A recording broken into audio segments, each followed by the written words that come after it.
The 12 hours nationwide general strike imposed by Communist Party of India against the Citizenship Amendment Act 2019 beginning from 6 a.m. today has crippled normalcy in the state. Roads wore a deserted look in several parts of Imphal and other locations in the state.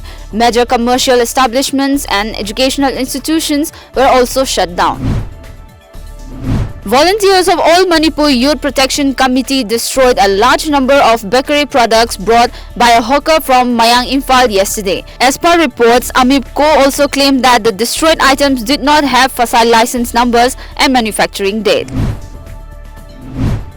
20-year-old Kawi Maling Singlu Rantla of Nagaland was crowned the Miss Orange Queen 2019 last evening on the concluding day of 16th Orange Festival at Apollo Ground in Tamenglong District Headquarters, alongside 25-year-old Aluliu Daimai and 19-year-old Achun Izar Pamai bagged the first and second runners-up titles respectively.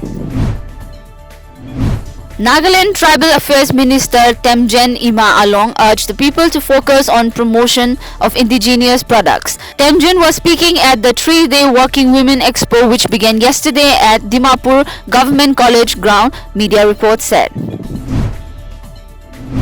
Nagaland Governor R.N. Rabi said that violence cannot bring any positive change or development to the society. As per media reports, Rabi was addressing the Peace and Unity Day celebrations organized by Eastern Nagaland Public Organisation at Public Ground in Tuensang.